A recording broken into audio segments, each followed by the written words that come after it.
Bestie இதுன்னு இந்த காலத்து லவ்வ பத்தி பேசுதுன்றபோது, சும்மா ஃபன்னியா இருக்குமே அப்படின்னு சொல்லிட்டு தான் it's dedicated to my X அப்படின்ற மாரி சொல்லி இது பண்ணேன். ஆ ஸோ அத தாண்டி இது மொத்தம் ஏன் லைஃப் ஸ்டோரி இல்ல. ஆப்வியஸ்லி நான் பார்த்த விஷயங்கள் இருக்கும்.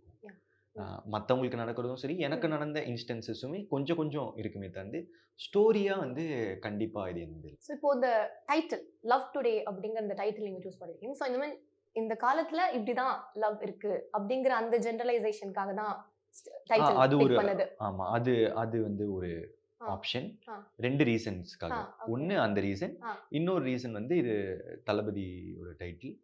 ஸோ இது வச்சா ஒரு பப்ளிசிட்டி கிடைக்கும்.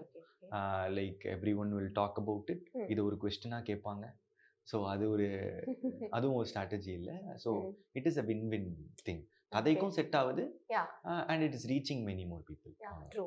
ஸோ இப்போ லவ் டுடே அப்படிங்கிற டைட்டில் தளபதியோட டைட்டில், படத்தோட டைட்டில். ஸோ அவர் இந்த ட்ரெய்லர் பார்த்துட்டு உங்களுக்கு ஏதாவது சொன்னாரா? அவர்கிட்ட இருந்து ஏதாவது என்கிட்ட சொல்லல. அர்ச்சனா மேம் அனுப்பிச்சாங்க. பிகில் பண்ணி ஆப்வியஸ்லி அவங்க பேசிப்பாங்கல்ல. ஸோ அவங்க படம் முடிச்ச உடனே ட்ரெய்லர் அனுப்பிச்சாங்க. அவருக்கு ரொம்ப பிடிச்சதா வந்து சொன்னாங்க. சூப்பரா இருக்கு, டெஸ்டிங்கா இருக்குன்னு சொன்னாங்க. எக்ஸாக்ட்டா என்னென்ன வார்த்தைகள்னு அவங்க கிட்ட தான் அது தெரிஞ்சுக்கணும். என்கிட்ட சிம்பிளா தான் சொன்னாங்க. ஸோ விஜய் சார் தவிர வேற யாரெல்லாம் ட்ரெய்லர் பார்த்து ரொம்ப அப்ரிஷியேட் பண்ணாங்க இண்டஸ்ட்ரியில? STR, Sivakarthikeyan sir. இப்போ நேத்து ஏதோ ஏடி காமிச்சாங்க. வம்சி பன்னிக்கொல்லி லைக் தளபதியோட அடுத்த படம் வாரிசு படம் டைரக்டர். அவங்க ஒரு வீடியோல சொல்லியிருக்காங்க போல. ஸோ அது